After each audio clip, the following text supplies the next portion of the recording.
Blog Talk Radio.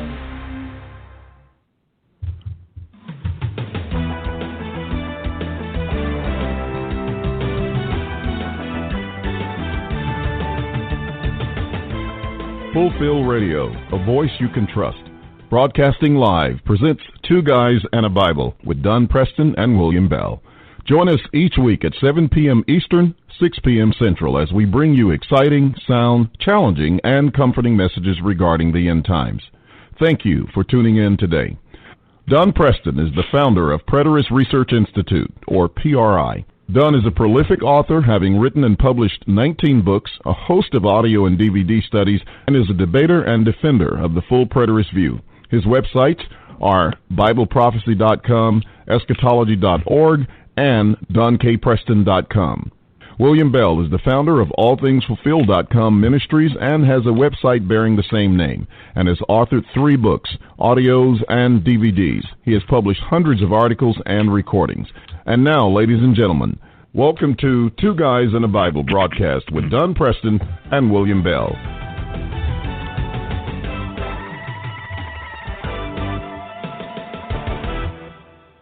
Well, good evening, ladies and gentlemen. Welcome to Two Guys and a Bible, right here on Fulfill Radio, a voice you can trust. I am William Bell, your co-host, along with Dr. Don Preston, and it's great to be able to have another discussion from the Word of God. Don, how are you doing today? What's going on in your part of the world? And share with us anything new as far as the news in the preterist movement. Well, it's been a great week so far, William. I've managed to accomplish an awful lot. Yesterday morning I went to the office, and, as you know, I get there very, very early. But I actually slept until about 4:15, 4:20 yesterday morning. I never, ever set an alarm clock. But my internal clock goes off, and I'm normally up about 3:45, something like that. I get up, go to the office, and what have you. And so Jan actually woke me up yesterday morning and told me what time it was, and I almost felt like I was, quote, late for work, unquote, even though I don't operate on a clock per se. But I got busy, and way past time normally when she and I connect for lunch. I didn't even know what time it was. I was so busy, so engrossed in the research, the writing, and the work that I was doing.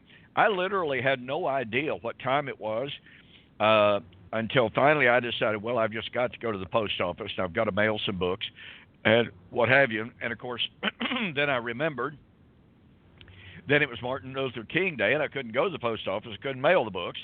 But about that time, I looked at my clock and realized what time it was. Pardon me, I had just simply gotten so engrossed in everything that I completely lost track of time. So that's kind of how things are going. And I have to tell you, William, and I know you're experiencing some absolutely fantastic things over there in Memphis. Wonderful things are going on with you. I got a text message yesterday that is one of those times where you just humbly thank the Lord for the opportunity to be involved in what we're doing. This text message says, I won't give the guy's name obviously, but he said he was from Sherman, Texas, which is only about 70 miles from me, 75, maybe 80. Anyway, he said, I just want you to know I have been watching the YouTubes, and your messages have removed any and all doubt that I had about our Savior. And I just wanted to let you know. And I was like, oh, wow. You can't ask for a better day based on that. I mean, it was just so wonderfully encouraging, so wonderfully thrilling to get that.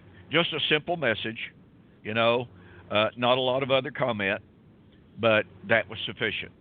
So that's just incredible.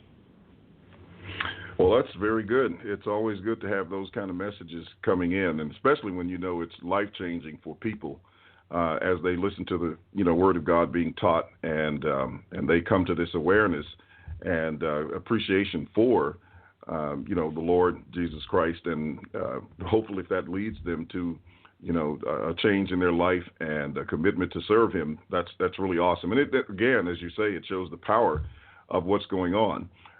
We've had, as you were suggesting earlier, we're having, just a great time working in both the radio broadcasts that we're doing, and let me thank, PRI for, continuing support of the broadcast.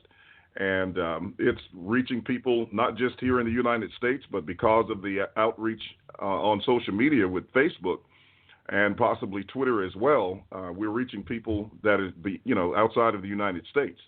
And we've managed to make contact with a new brother from Nigeria who is the director of a school over there, a public education school, but he also has started 4 churches there. And he's a member of the Church of Christ, by the way. But at there are about 600 people that he works with between those 4 churches. And just the other day, he, like another brother over there from Ghana, have declared me their mentor. And I sent them, PDF copies of the tracts that I've done, and I've got to write some more of those because, it just makes it so convenient when you can just pass something out to people, and of course, they read it. And, he read the tracts, and he was very impressed, and he says, look, I need more information. He says, I want you to teach me everything you know about this subject. He says, because we got to get this truth taught here. And so he's looking forward to that, and hopefully we're looking forward, to meeting him sometime. I gotta make a trip to Africa, man. I just gotta get there. So those of you who are out there listening, we need a plane ticket to Africa. I'd love to go to Ghana first because Solomon Bido, who is there, he's trying to get a building up, and of course it doesn't cost him anything to put up a building, and in terms of what it cost us in the United States, Oh, certainly, yeah. And so he's got 2 churches there, by the way. One of about 35 members, the other one about 45 or so, and he's constantly baptizing people. And so we're, we want to influence him. I met him through Steve Basin, but he's working, and he wrote an article he wrote a preterist article the other day, from the preterist point of view, and did just a fantastic job. It was a tract, I think, that he was writing, and he says he's going to write some more. But he's got a very good grasp of the view.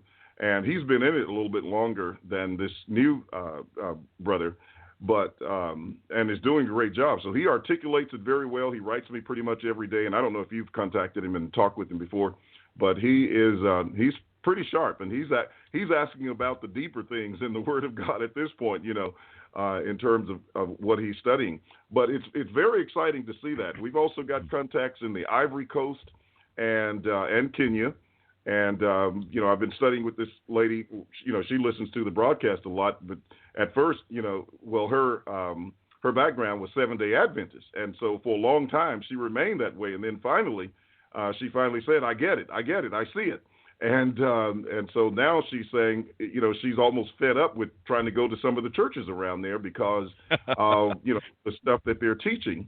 And so it's very, very good to hear those kind of things going on. And then, I'm just kind of sharing some of the exciting stuff that's happening here. We've got a brother who has been in the Hebrew Israelite movement for about 7 years, and his name is Elvin Israel. If you listen to the radio broadcast that we do on KWAM here in Memphis, he was on the show with me last week. He comes up now.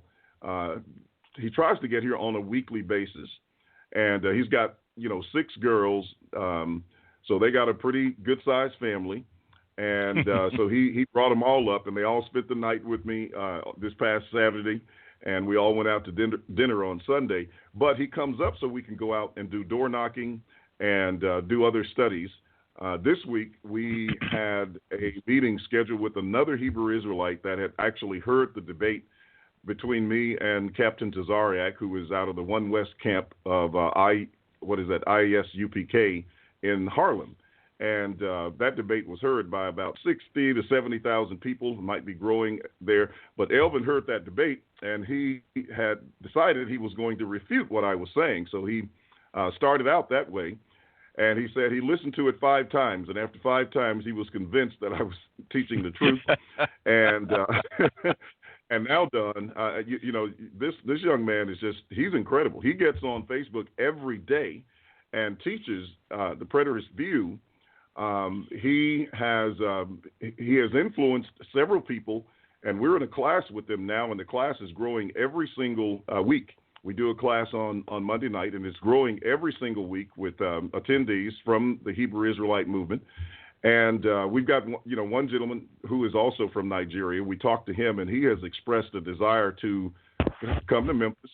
He wants to be baptized. He's coming to Memphis, and then he also has considered actually moving here because he wants the support of a congregation and to be around guys who are teaching so he can be influenced from that perspective. He said, there's nothing holding him down.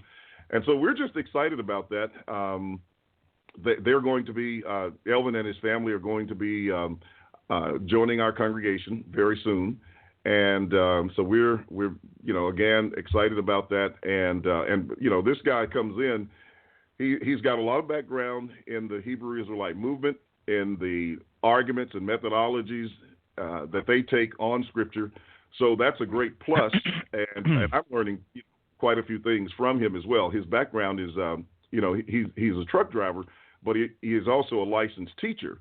So he's very skilled in research and in presenting information from that point of view. And so it will be a great addition to have him as a person coming in already capable of articulating the view, of debating the view, and teaching as well. And so that will make a great addition to the teaching team we have already between Brother Larry Connor, who does it by remote. He's from Louisiana. And and you met him at the seminar. He's a great guy, right. Just an all-around fantastic guy. I was very impressed, impressed. Yes. And so now Elvin with the team. And, of course, we'll have more because, like I said, they're coming in, not only just men, but we're also, encouraging some ladies who are coming. And they are sharing information on Facebook, even though they're not necessarily, identified with us at this point. But the information they're learning, they're beginning to share it. And so there's a lot that is picking up. And one last thing I'll say, just as far as these announcements are concerned, we have a debate coming up. We did a study, Elvin, when he came up this week. As I told you, we were studying with this other gentleman who was a Hebrew Israelite. He actually saw that same debate. So he wanted to study. I met him at a building supply store, and he approached me and said, hey, I know you, et cetera, and you debated, Captain Tazariak was the guy's name. And he said, that was a very good debate. He says, I learned a lot. He says, but I'd like to study with you. So we went over and got there about 5 that evening. We didn't leave till 12 o'clock that night in the study with him. And because I had some issues to take care of with some houses, I didn't get home until we got home at 2 o'clock that morning. Elvin, went right on to sleep. And, of course, I stayed up until about 5. I think I went to bed at 6 o'clock and had to get back up, in an hour and a half to go to the radio station. So, I mean, it was a full day, but it was a great study. So they asked us if we wanted to take it further. And, of course, we agreed that we would have a debate. So it's going to come up on the 9th of February, which is not much time. They wanted to do it like right away. And so, of course, we said, okay, we would do it. So we're going to have a public debate with them in the very near future. And so that's kind of what's going on, and a lot of things picking up, but we expect they'll continue to do so as we continue to work. So, again, I'm going to make that appeal. Well, hey, I want to go to Africa, and we need a plane ticket. I'll take care of my food and everything else if I can just get a plane ticket to Africa. And, because I want to meet some of these guys and see what it will take to work with them and help them as much as possible, and to build some ties there. And I know we've been working with people in Ethiopia and India, and we're looking forward to going to India this year. But that's kind of what's on the table with us at this point. Well, the only question I have is, what are you going to do in your spare time? Have I ever had any? The good thing Well, is Leora's birthday is coming up on the 2nd, and so we were going to originally have the debate in 2 weeks, and then I realized that I'd already promised her we were going to go out of town and have a just a little excursion for the two of us, and then I had scheduled a debate on top of that, so I had to call the guy back, and fortunately he called back as well and wanted to make some changes, so we were both agreeable to that, and so now I get a chance to go out and relax, in a week there or you go. two. And so that's going to be good. And then we'll have a little time to get prepared for the discussion. But other than that, there is no time. But I'm excited. It's well, so I much don't fun blame to have somebody local here doing this with you, and especially a guy like Elvin who is just on fire with this. And he's good. He's a good communicator, very personable, compassionate person. And that's a plus and a win-win all the way around. Well, it's just so exciting to hear about things like that, and I don't blame you for wanting to go to Africa. That's a super thrilling prospect. It's such tremendous potential. Things like this, we keep telling people all of the time of how things are progressing throughout the world, and then. Then, as we pointed out, we have the detractors of covenant eschatology. Well, these predators, they're a tiny little bitty handful of people. Well, why do you spend your time trying to refute us then? If there's so few of us, and if we're not growing, why in the world do you spend your time? Why do you waste your time, especially on Facebook, with some of them who are on Facebook virtually 24 hours a day, or so it seems, doing nothing but writing against covenant eschatology, and in some cases against me personally. And so it just demonstrates, though, they know that covenant eschatology is growing by leaps and bounds. And when we hear about these situations in India, in Africa, in South America, Ethiopia, and in other regions, and like I said, this text message I got this week from 80 miles away from me, that type of thing is just so tremendously encouraging, and it lets us know that progress is in the air, changes are taking place. We hear from people over and over and over again who are saying, what can I do to spread this message? And I tell you, it's just absolutely fantastic. By the way, William, to shift gears just a little bit here, on the intro to the program, you say Don Preston is the author of 19 books. Well, the other day... Look, do I need to change that to 38? You know what's coming here. I got this email the other day from this fellow who says, I want to order every one of your books. Well, actually, he called me first, and we're talking, and he goes, how many books have you written? And honest to goodness, folks, this is the truth. I didn't even know. Okay, I'm not focused on the number of books at all. I'm focused on the research and on the writing. I write a book, and I move on. And he said, so how many books have you written? And I said, honestly, I have no idea. I said, I think it's 24 or 25. And he goes, well, whatever it is, doesn't matter. I want to order each one of your books. I said, okay, that's great.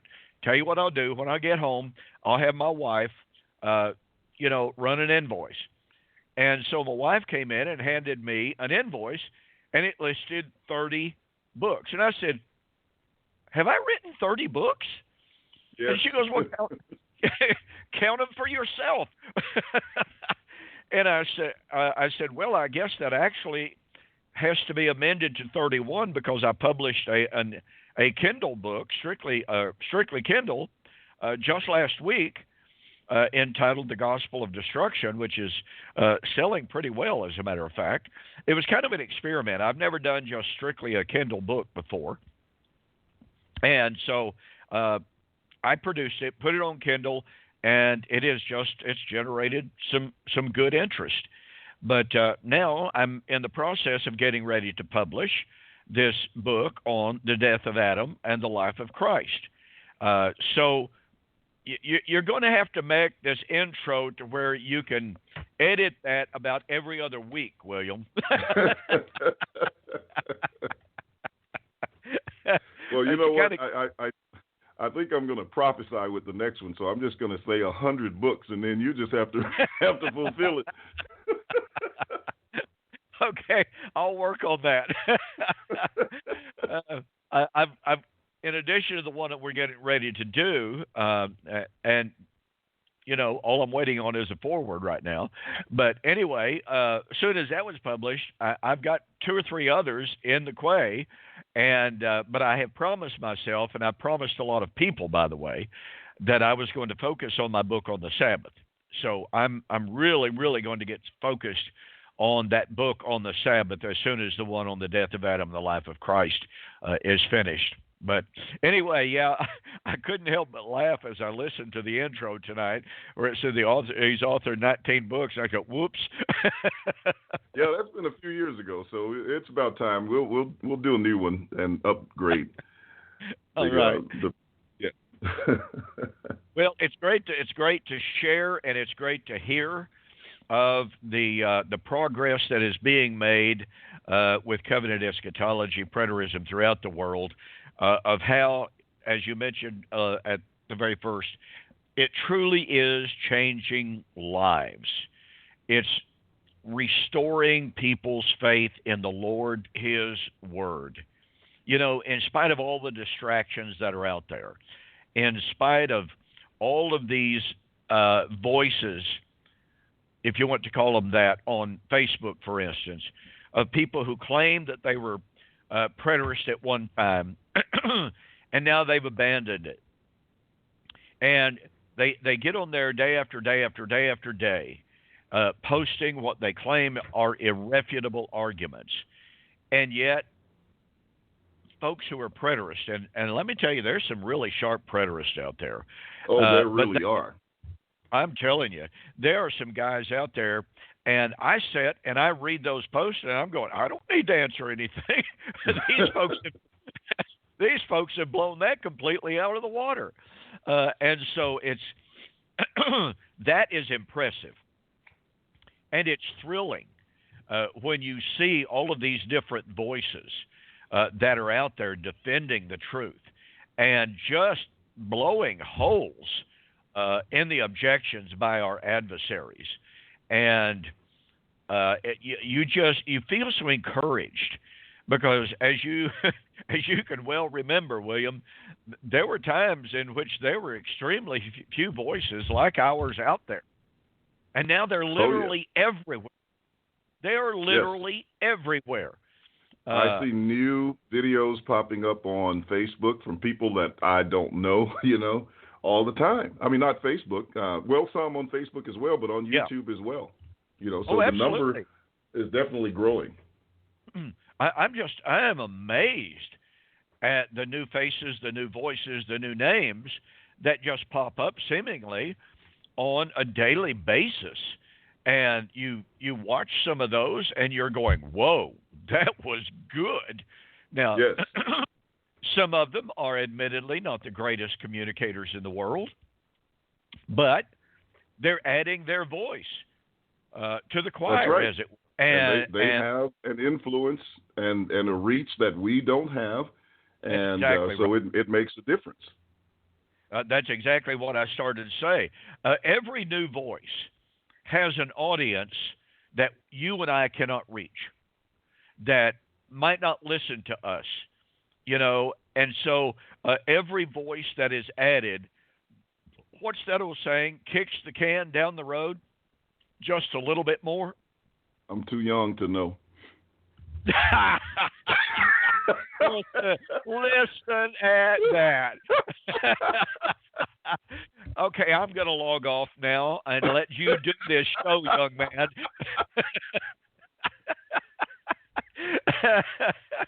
Well, whatever. But, it does. It just adds again, every new voice adds to the reach of covenant eschatology.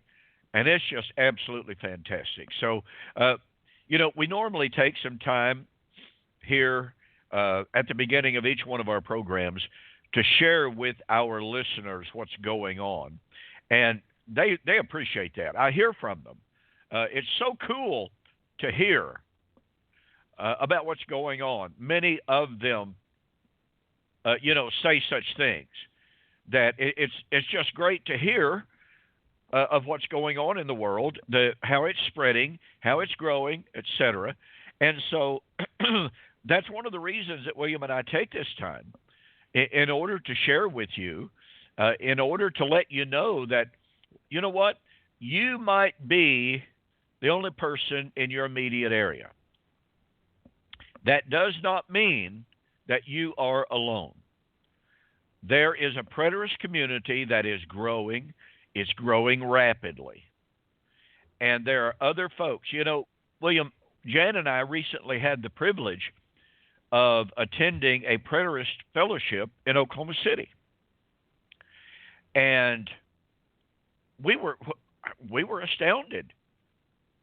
We didn't know what to expect.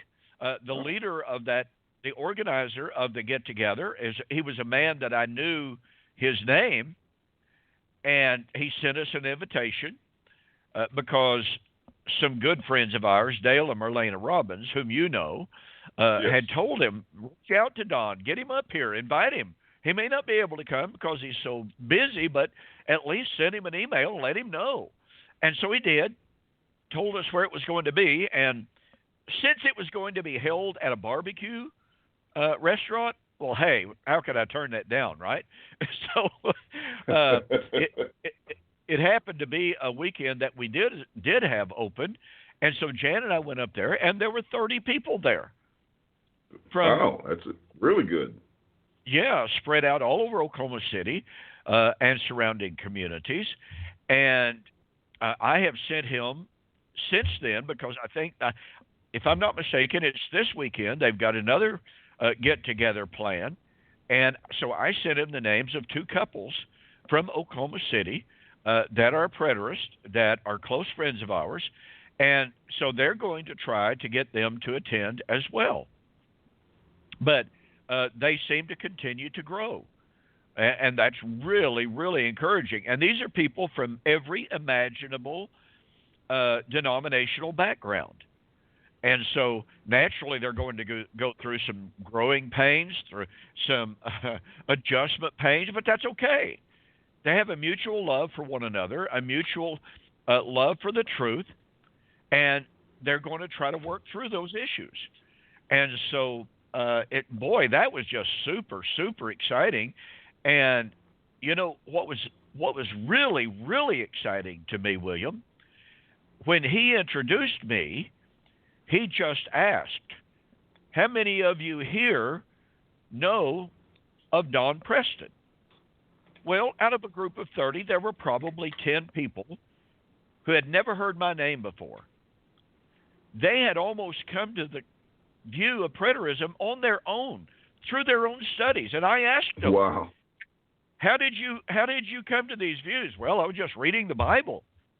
And I figured out real soon that something had to have happened in that century, or else the Bible is not true. And I told him right then and there, I said, look, I'm always thrilled, I'm always honored, I'm always flattered when people say, and like I said, about 20 out of the 30 watch our YouTube videos almost every, and that's wonderful. We truly appreciate that. But I told him, I said, I have to tell you, when I see such a large number of people who came to these views on their own, strictly and solely through studying the Bible on their own, and William, these people didn't even know each other. So here were about 10 different people who had come to understand covenant eschatology strictly and solely on their own, independent of anyone else. And I told them, I said, you are the kind of folks that get me ultra, ultra excited. Obviously, to reiterate, I'm thrilled when people say, boy, you've been a blessing in my life, Don. I've read your books. I love your videos.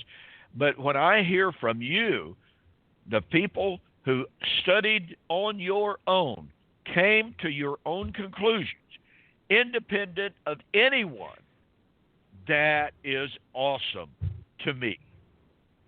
And so, I mean, it was a great time. It really, really was a great time up there. Well, that's great. It's always good to hear that. And I can identify with them because that's how I ended up a preterist, just reading the Bible, and there it popped out at me. So yeah. Well, you know, I didn't have help, as it were. It was through my own independent study that forced me to re-examine my traditional views. And that's when I started encountering, you know, the difficulties in sharing my views with my brethren because they absolutely did not want to hear what I was sharing.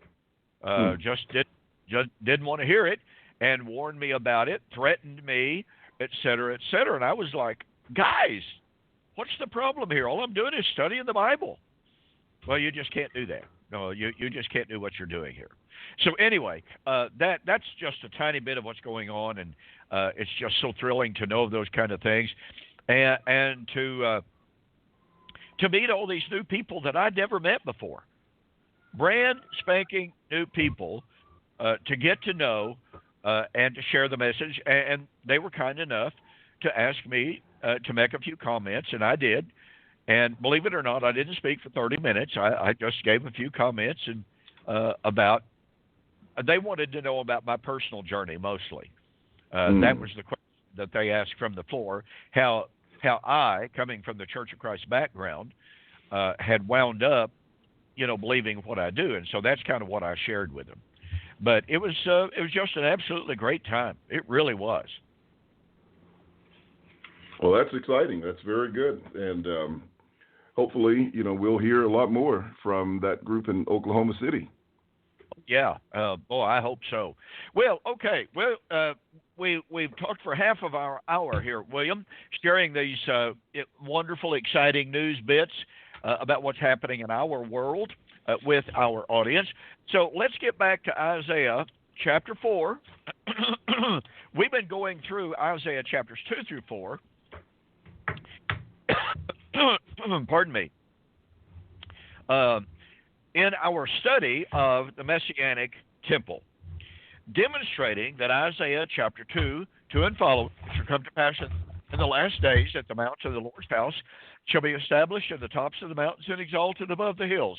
That is, by virtually unanimous consensus, a prediction of the Messianic Temple. And what we've done on our program thus far is we have shown that the context here, the framework, is the last days. We've demonstrated from chapter 3,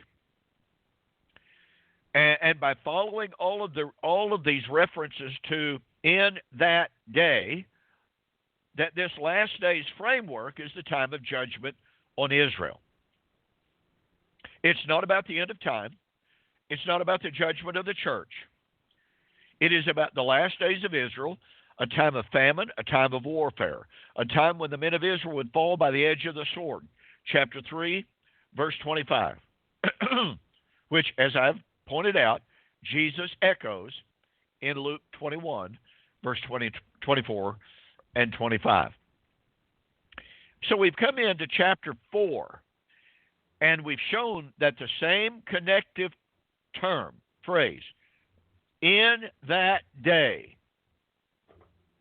appears tying this discussion with the previous chapter. So in that day of chapter 4 is still the time when Israel's men would fall by the edge of the sword. Well, Israel's men would fall by the edge of the sword, and in that day 7 women would take hold of one man and say, we're going to eat our own bread, we're going to wear our own apparel, do not let us, but let us be called by your name, take away our reproach. Well, why would 7 women take hold of one man and say, let us call ourselves by your name? It is because their husbands had died in the in the war, in the conflict, in the battle. But then verse 2, in that day, which is, once again, when the men of Israel would fall by the edge of the sword, the branch of the Lord shall be beautiful and glorious. The fruit of the earth shall be excellent and comely for those who are escaped. We talked last week that this is the salvation of the remnant. And you gave us a real great little brief summary of how important the doctrine of the remnant is, not only in the Old Testament, but in the New. Well, let's go down to verse 3 now. It shall come to pass that he that is left in Zion, and he that remains in Jerusalem shall be called holy, even every one that is written among the living in Jerusalem. You know, William, this verse has an awful lot in it that can be unpacked. Number one, it's a continuation of the remnant doctrine. Number two, it identifies the remnant as those who are holy. And that only makes sense because the remnant are the, quote, survivors. They are the ones blessed by the Lord. They are the ones written in the book of life. That's essentially what it says.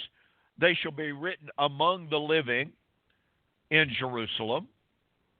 And that those who are written is generally a reference to God's book of life. Now, it's important for us to understand that in Jewish and Hebraic thought, during the feast of Rosh Hashanah, Yom Kippur, the Jews believed that God's books were opened. They had the book of life, the book of condemnation, if you please, the book of the dead, and another book. And the book of life was for those who were saved, those whose good deeds had placed them in God's favor.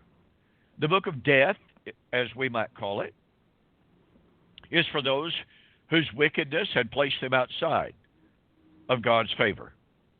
But the other book was a book that was undetermined. That's not the name of it. But this book was contained the name of those who had not yet been judged as either for life or for death, condemnation. And it was that book, or it was that time during Rosh Hashanah and Yom Kippur that the books were opened.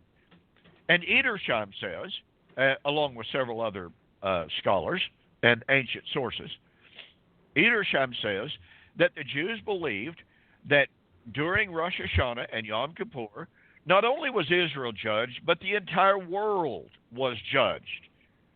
The ancient Jews did not believe that what happened to them, happened to them only. They believed that Israel was the very center of the world and representative of the world, to such an extent that whatever happened to Israel was indicative of what happened to the world. If Israel was going to be blessed, it meant that the world was going to be blessed. If Israel was condemned, that almost assuredly meant that the world was going to be condemned. Israel was the standard by which the world was judged, according to Hebraic thought. And so, again, it's very, very important that we understand this concept of those who are written among the living, what that refers to. This is the time of judgment. This reference to written among the living is one of those very, very subtle, but nonetheless powerful allusions to the feast days of Israel that would have been understood by any Jew as referring to, well, all of this context here is a context of judgment. It's the time of war against Israel. This is Rosh Hashanah. This is judgment. Now, judgment could be for life. It could be for death. That depended upon the person standing before God. And so those who are left are written among the living because they are the righteous. But again, the thing that I wanted to point out was that, again, as is true of so many passages in the Old Testament as well as the New, we have these very subtle references to Israel's feast days. Now, why do I mention that? It is because we're in the context of the Messianic Temple. So the Messianic Temple was going to be constructed in the last days, and it would be in that day that, guess what? Those who, the remnant, would be written among the living. So at judgment, in the last days, the remnant would be considered the righteous at the day of judgment, at the climax of Israel's festal calendar. That's what this is about.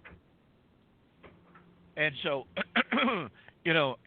I just keep finding this kind of allusion and reference. It's kind of like Hosea chapter 10. I just found this the other day. Hosea 10, I believe it's verse 12. I'll have to look that up to confirm. But in Hosea chapter 10, the Lord said, I am the Lord your God. Now, mind you, this is in the context of the impending judgment of Israel at the hand of the Assyrians, sort of kind of like the historical context of Isaiah. So, although Isaiah is clearly about the last days, but in Hosea chapter 10, the Lord said, I am the Lord your God who brought you out of the land of Egypt. I will yet cause you to dwell in tabernacles according to the days of the feast. And you're going, holy cow! That's the Feast of Tabernacles. And what the Lord is saying here, this is your time of judgment. This is your time of destruction. This is your death. Because back in chapter 5 and 6, the Lord said he was going to slay Israel by the word of the prophets and by the word of his mouth. He wasn't killing them literally, physically and bodily. No, when Israel sinned before Yahweh, she died. And yet she sinned more and more. So here is Israel that sinned, and in sinning she died, but the Lord said, guess what? The time is coming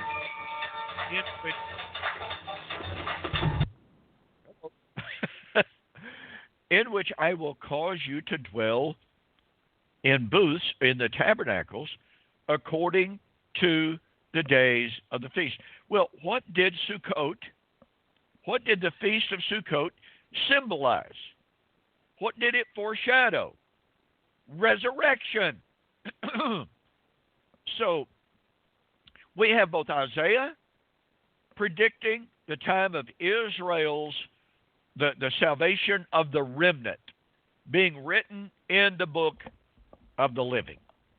We have Hosea, Yahweh in Hosea, speaking of the time in which, although Israel was being slain, destroyed, the Lord said, I will cause you to dwell in tabernacles as in the days, or according to the feast, the days of the feast. I'm going to raise you from the dead in fulfillment of the Feast of Tabernacles. And of course, Hosea 13:14 is a prediction of the resurrection, because Paul quotes it in 1 Corinthians 15:56 and said his doctrine of the resurrection would be in fulfillment of Hosea 13:14. So this is incredible to see in Isaiah chapter 2, verse 3, this subtle reference to the feast days being fulfilled in the last days in the judgment of Israel, when the majority would perish, but the remnant would be written in the book of life. I just, when I began to see all of these connections, as I've shared with you so many times, William, the more you study these scriptures and the more you see these festal references, the more it forces us to understand what those feast days represented and foreshadowed, and therefore to be able to tap into, okay, what in the world might this reference in Isaiah chapter 4, verse 3, what might it mean when it talks about the remnant being written among the living? Well, we can know if we understand Israel's feast days. If we don't know, we will completely and totally. William, I have to tell you, the traditional view in which you and I were raised, well, the books being opened are at the end of time. That's Revelation chapter 20, 10 through 12. I saw the dead, small and great, stand before God, and the books were open. And another book was open, and that is the book of life. And that's the end of time. And so we rip those festal references completely out of their historical and soteriological context and apply them to the end of an age that has no end. We apply them to an age to which they do not apply, and it's just incredibly sad that we completely overlook the actual context of these references. Being found in the book of the living, again, has nothing to do with the end of time. Has nothing to do whatsoever with the traditional views of eschatology. It has everything to do with the fulfillment of Israel's feast calendar. Did all that make any sense, William? It makes a lot of sense. I was just sitting here almost making out a chart while you were talking that I'm going to use in the debate. I'd already started on some points, and you just gave me a few more to throw in there. But yes, absolutely. If you're going to talk about the books being open and that is an alleged end-of-time judgment, they cannot deny that it's a reference to the book of Revelation and, chapter 20. And yet these things are happening in that day. But once you connect it to the temple or the tabernacle, you've got some serious problems there. And that's what, of course, as you wrote the book on Thessalonians and tied in, from a long time, you've been talking about this in terms of the correlations between Isaiah chapter 2 through 4 and 2 Thessalonians, 1 and 2 Thessalonians. So there you are right there with the temple typology and references right there in the book. So it's just a powerful one and makes I think a very, very exciting debate premise, and proposition, which I will be using when when time comes. But yeah, it's a great correlation. Well, I just, as I said, the more I study the feast days, the more I see these subtle allusions, which, yes, to reiterate, that any Jew conversant with the language of the feast days would instantly recognize. There would be no question whatsoever in their mind about what this was referring to. And yet, because we today are so far removed from the vernacular of the feast days, because we today are so far removed from any practice and understanding of the feast days, because we are so far removed from the typology of the feast days, we read right over, we gloss right over these references, or, again, we extrapolate them to the end of time. I mean, after all, we've been told, hey, the last days are the Christian age. Well, let's see what happens here. If we can understand that Isaiah chapter 4, verse 3 is a reference to Israel's feast days and the fulfillment of Israel's feast days, then that means that Isaiah chapters 2 through 4, as we've spoken of before, is talking about Israel's fate in the Christian age. Now, wait a minute. Folks, one of the most fundamental doctrines of all millennialism, and to a certain extent postmillennialism as well, is that God was through with Israel at the cross, and that the last days refers to the Christian age. Kenneth Gentry, for instance, as a postmillennialist, believes that the term the last days refers to the Christian age. Now, that puts him at odds with men such as Joel McDermott, Gary DeMar, and others. But in the amillennial world of the Churches of Christ, for instance, it's just taken for granted that the last days is the Christian age. Well, okay. Then that means that here is Isaiah predicting that in the Christian age, Israel was going to be judged. Israel's men would fall by the edge of the sword.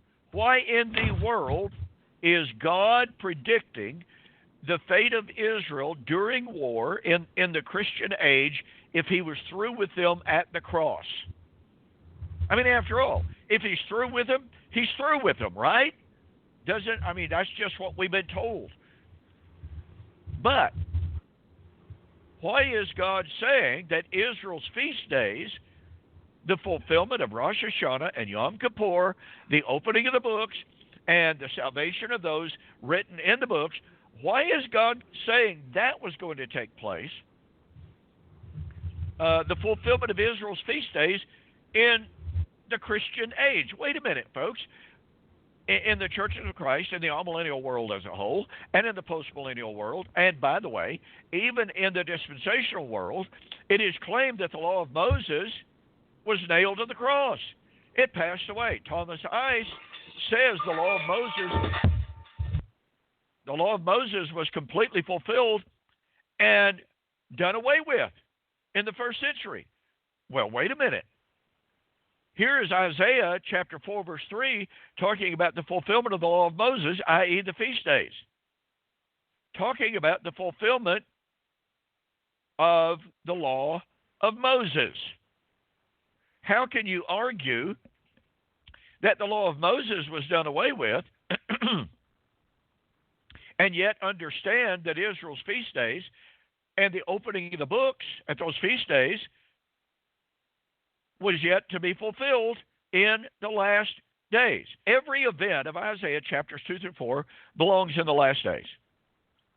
But every event in Isaiah chapters 2 through 4 has to do with Israel and her judgment, her destruction, the salvation of her remnant. Now, make no mistake, the close of Israel's covenant history would be the time of the full bloom of the new covenant and a new people, which would be the salvation of the remnant, which we've already talked about, coming together with the Gentiles to create one new man of both Jew and Gentile, not Jew and Jew, not Jew and Israel, but of Israel and the Gentiles, the pagans, the nations, to create one new man.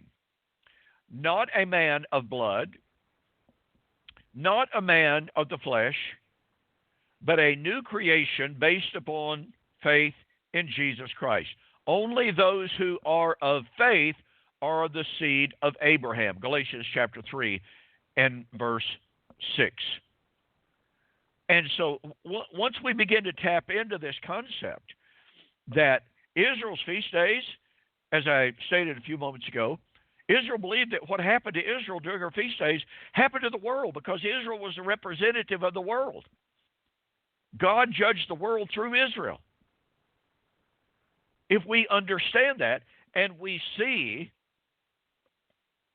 the festal references, then number one, it absolutely destroys the idea that the last days are the Christian age. It destroys the idea that God was through with Israel at the cross. It destroys the idea that the law of Moses was nailed to the cross, because this is about the fulfillment of Israel's feast days. Now, if Isaiah 4 verse 3 is about the fulfillment of Israel's feast days, then Israel's feast days were not eliminated, nailed to the cross. God was not through with Israel at the cross. And oh, by the way, God was not through with Israel on Pentecost. This is all such incredibly wonderful and incredibly powerful evidence. And again, it demands, since our topic is the Messianic Temple. It forces us to put all of this, the promise of the Messianic Temple, the judgment on Israel, the salvation of the remnant, all within Israel's last days generation. And by the way, let's return to that imagery of the remnant very, very quickly. We touched on it last week, but it's really, really, really important that we understand.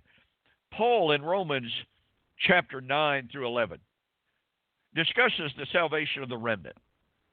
And he says, has God cast away his people whom he foreknew? Well, heaven forbid. I am an Israelite, born, of the tribe of Benjamin. And so Paul lets us know that the salvation of the remnant, the doctrine of the remnant, is an absolutely critical doctrine so far as he is concerned. And then notice what he says.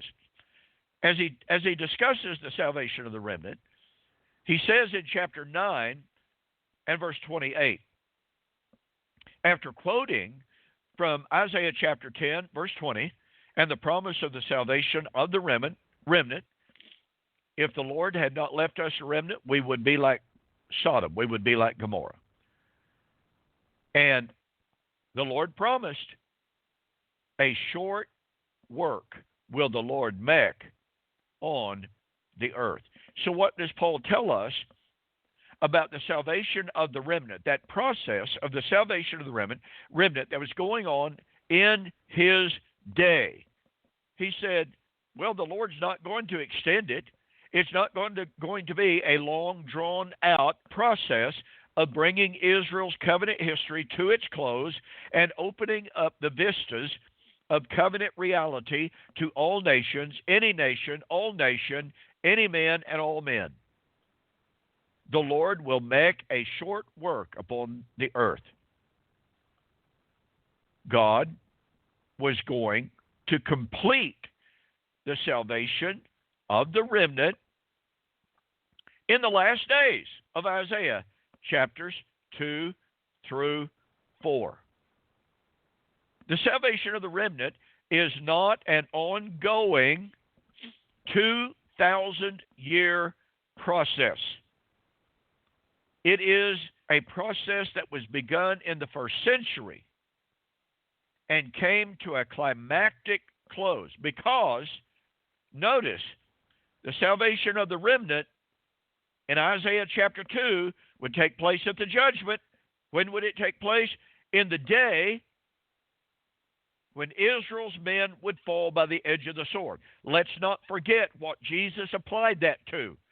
Jesus directly echoed Isaiah 3:25 in Luke 21:24 and 25. Now, if Jesus is directly echoing and applying Isaiah 3:25 to the fall of Jerusalem in AD 70, by the way, here's what's interesting. Even the dispensationalists admit that Luke 21:20 to 24 and 25, many of them include 25,